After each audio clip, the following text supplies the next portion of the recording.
On the afternoon of August 18, 1940, the receiver block at RF Poling on the Sussex coast shook under a hammering of explosions. Bombs were falling around a single wooden hut, walls cracking, windows blasting inward, the air thick with dust and the rising shriek of dive bombers pulling out of their attack runs. Inside, 24-year-old acting Corporal Avis Hearn sat alone at a radar receiver, headset clamped over her ears, calmly reading off the bearings of the very aircraft, trying to destroy the building around her. The German pilots screaming down on Poling that day had no idea that one of their targets was a young woman who would not leave her post, and that, second by second, she was still watching them. Like thousands of young English women that summer, Hearn had joined the Women's Auxiliary Air Force in the years just before the war and trained in one of its newest and most secret trades, reading the experimental radar sets that outside a small circle in the RAF, almost no one in Britain even knew existed. She had signed the Official Secrets Act, learned to read the flickering green traces on a cathode ray screen, and been posted to one of the lonely coastal stations where the work was, on most days, quiet, repetitive, and utterly invisible to the public. August 18, 1940, would be anything but quiet. Poling was no ordinary patch of ground.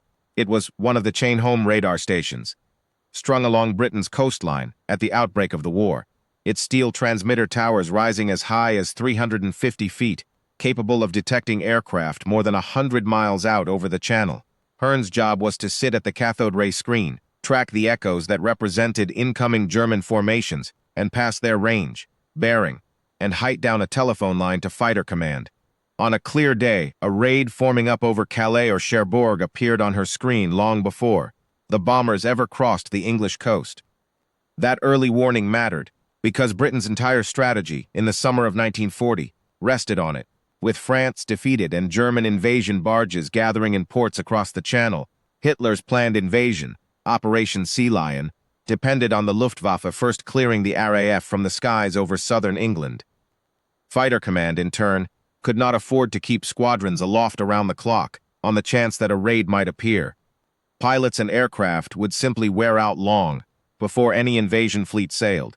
Instead, the RAF needed to know precisely when and where to put its limited fighters in the air, and to do it again and again, day after day, without breaking.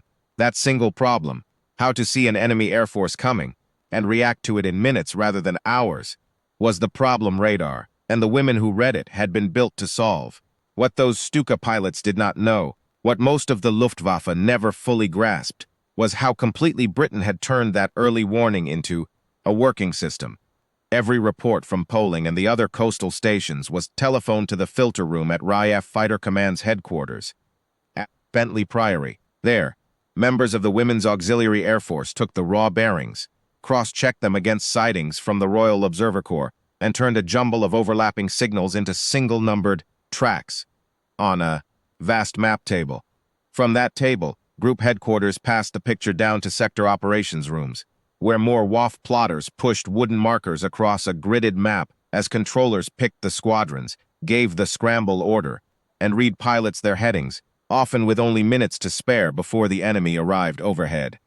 This network was the Dowding System, named for Air Chief Marshal Hugh Dowding, and the women running it were, in the summer of 1940, still a relatively new addition to the RAF. The Women's Auxiliary Air Force had only been formally established in June 1939. Within days of the declaration of war that September, its numbers had jumped from a few hundred to several thousand, and by the time the Battle of Britain began the following July, several thousand WAAF were serving inside Fighter Command alone, as radar operators, reading the chain home screens, as plotters in the operations rooms, and as the filterers who turned raw signals into a single shared picture of the sky. It was, for many of them, work that had not existed as a trade for women a year earlier. In the summer of 1940, it was also one of Britain's best-kept secrets. The Germans could see the towers. They were far too tall to hide. But for more than a year, German intelligence badly underestimated what those towers were actually for. In the summer of 1939, the Luftwaffe's signals chief, General Wolfgang Martini, flew up Britain's east coast aboard the airship Graf Zeppelin, his receivers tuned to the strange pulses coming off the coastal masts. Martini's crew never realized that the very radar stations they had come to investigate were tracking the Zeppelin's course in real time, and reporting its position, plot by plot, to the same fighter command headquarters that would direct the Battle of Britain a year later. The watchers were being watched, and the Luftwaffe never knew it. By August 1940, a month into the Battle of Britain's official run from July 10 to the end of October, German pilots had begun to notice something strange. Fighter squadrons kept arriving at the right altitude, again and again, in conditions that should have made interception a matter of luck. From mid-August, with Adlertag, Eagle Day, launched against fighter command's airfields and infrastructure, the Luftwaffe made scattered attempts to knock out the coastal radar towers as well. But the towers were open steel lattice, designed to let blasts pass through rather than topple them, and when early raids left them standing, German planners began to write the stations off as targets not worth the cost. It was, for the men flying toward England that summer, a puzzle that never got solved. Sunday, August 18, 1940, would become known to history as the hardest day, the single most intense day of air combat of the entire campaign. The Luftwaffe flew roughly 850 sorties involving some 2,200 aircrew. The RAF and the Fleet Air Arm answered with about 927 sorties of their own.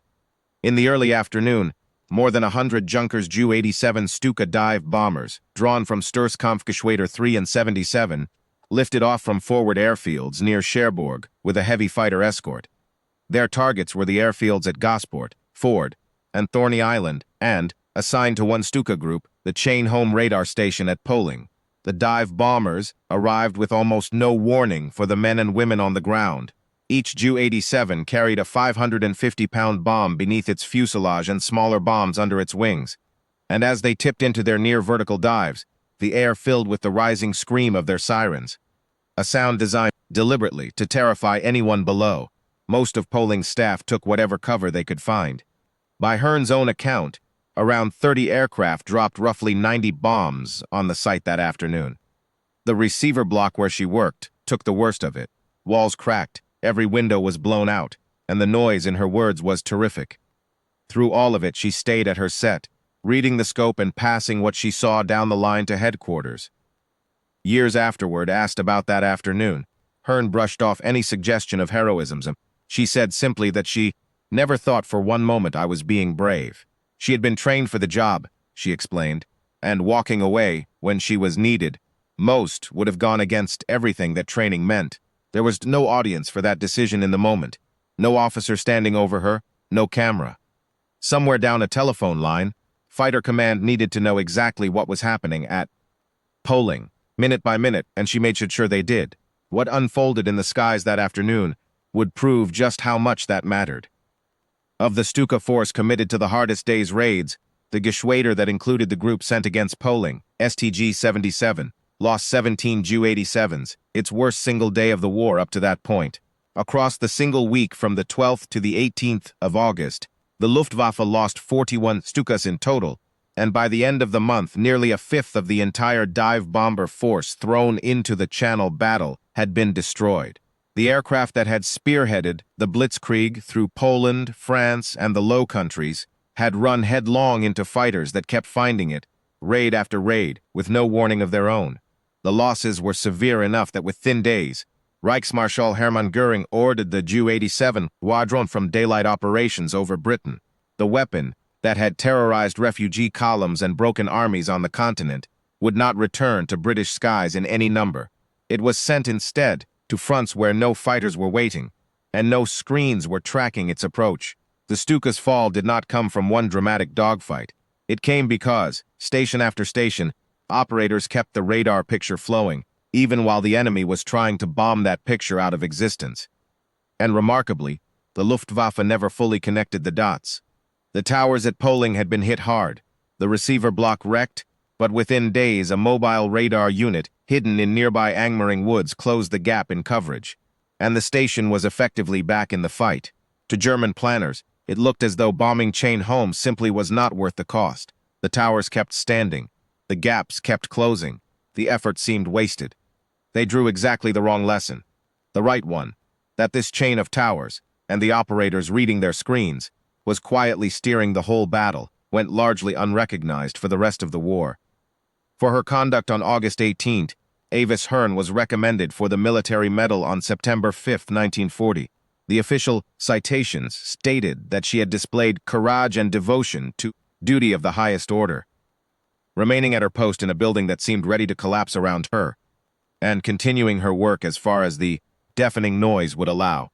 In March 1941, at the age of 24, she traveled to Buckingham Palace and received the decoration from King George, VI. She was one of only 6 women of the Women's Auxiliary Air Force awarded the military medal during the entire Second World War, and every one of those 6 medals was earned during the Battle of Britain. Hearn's award was not an isolated case of WAAF women being caught up in the fighting. Just weeks earlier, on the night of May 31, 1940, a WAAF medical orderly named Daphne Pearson had pulled a badly injured pilot clear of his burning aircraft at RAF Detling, and then thrown herself over him as its bomb load exploded, shielding him from the blast with her own body. For that act, she received the George Cross, Britain's highest award for civilian or non-combat gallantry. By the time the Battle of Britain reached its peak that August, women in WAAF uniform were not bystanders to the fighting. They were inside it, at radar stations, on airfields, and in operations rooms across the south of England. Hearn's story, in other words, is a single thread pulled from a much larger fabric that history has been slow to credit. Behind every squadron that scrambled in time that summer, behind every interception that found its mark, sat rooms full of WAAF radar operators, plotters, and filterers, young women working punishing shift patterns around the clock, turning a storm of radio, echoes, and observer reports into a single, usable picture of the sky. The organization they belonged to had barely existed a year earlier. By the time the war ended, more than 180 Zeros and women had passed through its ranks, working in over 100 different trades across Britain and beyond. In the summer of 1940, though, their most important contribution was happening in rooms like the one at Poling and the filter room at Bentley Priory, work that, almost by design, left no names attached to it. They did not fly the fires and hurricanes that fill the photographs and the newsreels. Few of them are named in the history books at all. But the system they staffed, hour after hour, was the difference between an air force that knew where the enemy was going to be, and one that could only guess and hope. The Stuka crews who dove on Poling that Sunday afternoon never learned her name, and most of them never grasped, in any real sense, what they were bombing at all. A windowless hut, a few towers, a young woman with a headset who refused to move. They flew home believing they had struck at scaffolding. In fact, they had struck at one of the quiet engines of their own defeat, and on the worst day of their war so far, she had watched every part of it unfold. Avis Hearn went on to serve through the rest of the war as a radar instructor, training the next generation to do the work she had done at Poling. She lived until 2008, long enough to see her medal ribbon take its place in a museum case alongside the towers and the maps. A small, hard-won acknowledgement of a kind of courage that asked for no audience, and that the men flying overhead that day never even knew was there.